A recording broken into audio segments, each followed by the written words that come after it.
खेड तालुक्यातील गेल्या 4 पिढ्यांहून अधिक चालत आलेली सर्वात जुनी पेढी, विश्वास हीच परंपरा, सोने चांदी हिरे मोती दागिने नवग्रह खडे मिळण्याचे एकमेव ठिकाण वापगावकर लक्ष्मी ज्वेलर्स, प्रोप्रा परेश माऊलीशेठ वापगावकर, बाजारपेठ पेशी शेजारी, राजगुरुनगर, 9850919999। काय झालं दादा? आज आमचं खगपुडी बुतुक गावामध्ये बांधावरच्या फळ्या काढल्या नाही। या कारणामुळे आम्हाला 25 गुंठ जमीन असून ती 25 गुंठ जमीन अख्खी पाण्याच्या माती अख्खी वाहून गेलेली आहे 20 फूट। तर त्याचं आमचं गायांचं खाद्य होतं त्याच्या सगळं। तर त्या खाद्य आम्ही आता गाया आमच्याकडे 10 गाय आहे, त्या 10 गायांचा आमचा सांभाळ कसा काय करायचा? आम्हाला तेवढीच जमीन असल्यामुळं आम्ही वेळोवेळी सकाळपासून 7 वाजल्यापासून पाटबंधारे विभागाला फोन केला। तर ते म्हणले आलो 5 मिनिटात, आलो 10 मिनिटात, कलेक्टर ऑफिसून फोन आलाय, तुमच्या सरपंचांना सांगितलंय, असे यांनी उडवाउडीची उत्तर देऊन कोणी आमच्यापर्यंत आलेलं नाही। नुकसान कशामुळे झालं? नुकसान हे त्यांनी फक्त फळ्या काढल्या नसल्यामुळं।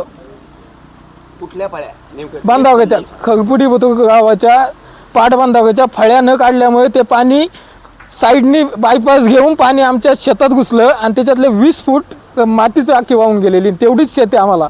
बाकी सगळ्या फळ्या काढलेल्या आहेत का? एकही फळी काढलेली नाही, आमच्या अख्ख्या बांधावरची एकही फळी काढलेली नाही। बाकीच्या बंधाऱ्यांच्या काढलेल्या, बाकीच्या काढले, गावातल्या काढलेल्या नाहीत। बाकीच्या बंधाऱ्यांच्या सगळ्या सर्व काढलेल्या आहेत काढल्या. आणि तुमच्या फक्त 2 ज्या फळ्या आहेत त्या नाही काढल्या. 2 नाही, अख्ख्याच नाही। खरपुडी बांधाऱ्याच्या फळ्या नाही काढली। का? पण काय कारण दिलं त्यांनी? त्यांनी सांगितलं तुमच्या पलीकडच्या गावांनी आम्हाला असा अर्ज दिलेला आहे की सह्या दिलेले आहे की तुम्ही फळ्या काढू नका, आम्हाला पाणी साठा होत नाही, असं त्या पलीकडच्या खगपुडी खुर्द गावांनी यांना लेटर दिलेले, अर्ज दिलेले आहे काही। मग आता तुमचं नुकसान झाल्यावर खरपुडीची लोक येणार का तिकडच्या? आमचं नुकसान आता हे पाटबंधारे विभागाने तत्काळ दिलं पाहिजे, नाही तर आम्ही या गाया घेऊन इथंच उपोषण करणार। गाया किती आहेत तुमच्याकडे नेमक्या? माझ्याकडे 10 गाय आहे एकूण। आता 10 गायांचं खाणं हे त्याच शेतात होतं, तेवढंच जमीन आहे आणि ते अख्खं शेत जे माती सकट वाहून गेलेलं आहे, त्याच्यामुळे आता आम्हाला काही राहिलेलं नाही। नेमकं किती नुकसान? काय लावलं होतं शेतात? शेतात गवत होतं गायांचं, 10 गायांचं खाद्यच त्या शेतात होतं, पण ते अख्खं शेतच वाहून गेलेलं आहे, अख्खं ते खडक झालेलं आहे, 25 फूट वाहून गेलेली आहे माती। खरपुडी बुद्रुकच्या बंधाऱ्याच्या फळ्या न काढल्यामुळं खरं तर ह्या शेतकऱ्यांच्या शेतात पाणी गेलं आहे आणि पूर्ण शेती वाहून गेलेली आहे। आत्ता त्यांचं चौधरींचं त्यांनाच आत्ता मध्यंतरी विषबाधा झाली होती, त्या प्रसंगातून ते आत्ताच बाहेर आले, त्याच्यानंतर आता दुसरा आघात झाला आहे। परंतु हा पाटबंधारे खात्याने जर त्या फळ्या काढल्या असत्या तर आज हा समस्या त्यांच्या पुढं आली नसती। आज त्यांचा उदरनिर्वाह पूर्ण गायांवर चालतोय, परंतु गायांचं खाद्यच त्या शेतामध्ये होतं आणि ती पूर्ण शेतीच वाहून गेली, त्याच्यामुळं त्यांचा जनावरांचा प्रश्न त्यांच्या पुढं खूप मोठा उभा राहिलेला आहे। तर आता पाटबंधारे खात्याला त्यांनी स्वतःहून फोन केला होता, तर पाटबंधारे खात्यावाले त्यांना अशी उत्तरं दिली की आम्ही 1 तासात आलो, 2 तासात आलो, इथं आलो तर हे म्हणतात आमचे अधिकारी पुण्याला असतात, त्यांना ते पुण्याला राहतात, येतील बघतील, फक्त अशीच उत्तरं चालू आहे। अजून दुसरी गोष्ट, जर त्या फळ्या काढल्या असत्या तर हा प्रश्न त्यांच्यापुढं उपस्थितच झाला नसता।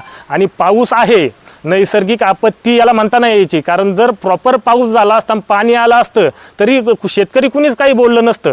परंतु हा प्रश्न याच्या आधी याच्यापेक्षा डबलीनी पाणी आलेलं आहे त्या नदीला, पूर्ण स्मशानभूमीच्या पत्र्यांवरून पाणी गेलं तरी या शेताला अजिबात अडचण होत नव्हती, परंतु त्या फळ्यांअभावी ते पूर्ण आलेली घाण पूर्ण ते तोडून टाकलंय, पूर्ण रस्ता बंद झालाय, त्याच्यामुळं रस्ताच वाहून गेलाय, शेती तर वाहूनच गेली परंतु पूर्ण रस्ता पण वाहून गेलाय आणि त्यांची शेतीच तेवढी असल्यामुळं त्यांच्यापुढं खूप मोठा उदरनिर्वाहाचा प्रश्न आहे। आणि त्यांनी एकच सांगितलं की आम्ही आता त्यांच्याबरोबरच फोनवर बोलणं झालं तर त्यांचं पाटबंधारे खात्याच्या अधिकाऱ्यांबरोबर, तर ते म्हणले आम्हाला कलेक्टरने सांगितलंय खरपुडीच्या फळ्या काढू नका म्हणून।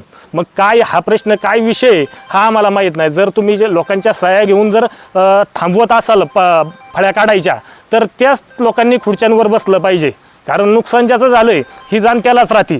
तुम्ही 5-6 लोकांचं ऐकून जर तुम्ही त्या फळ्या, शासनाचा निर्णय काय असेल नसेल, दरवर्षी जून महिन्यात फळ्या काढल्या जातात, यंदा पाऊस लेट झाला मान्य आहे, पावसाने सुद्धा ती आपत्ती आली असती तरी सुद्धा मान्य आहे, परंतु हे फळ्या न काढल्यामुळे यांची शेती वाहून गेलेली आहे। तर त्यांच्या पुढं आता प्रश्न असा आहे गाया वगैरे घेऊन यायचा की त्या गायांना खाद्य काय देणार? त्यांचं एवढंच म्हणणं आहे, पाटबंधारे खात्याने आता जनावरांची आमच्या सोय करावी, नाहीतर मग त्या गायांना तुम्ही बघा काय करायचं ते, पण त्या गायांना असं तडफड आमच्या समोर योग्य नाही वाटणार शेतकरी म्हणून त्यांनी गाया आता इथं आणलेल्या आहेत। गाया घेऊन आलं म्हणजे बंधाऱ्याच्या फळ्या न काढल्यामुळं फळ्या न काढल्यामुळं पाणी साईडनी शेतीत घुसलं आणि जमिनीची मातीच वाहून नेली 10-20 फूट. आणि मग तिथल्या मोटरी पाईप वगैरे पाईपलाईन सर्व उखाडल्या आणि सर्व व्यस्त झाले तिथे. नेमके का नाही काढल्या फळ्या?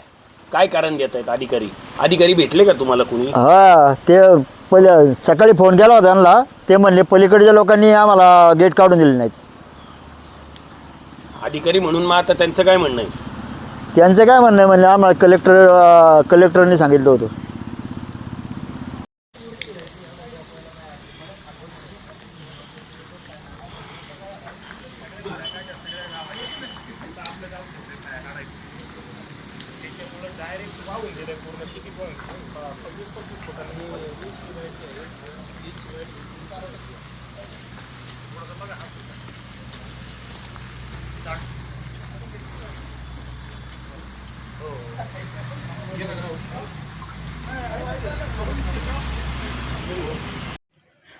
आता आपल्या राजगुरुनगर शहराच्या अगदी जवळ म्हणजे शिरोलीमध्ये पुणे नाशिक महामार्गालगत भव्य 3 मजली इमारत भाड्याने देणे आहे.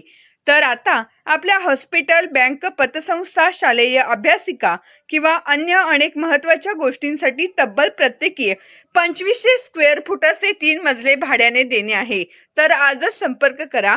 वस्ताद मुन्नाभाई शेख, 94 23 22 8007, 89 75 62 21 83.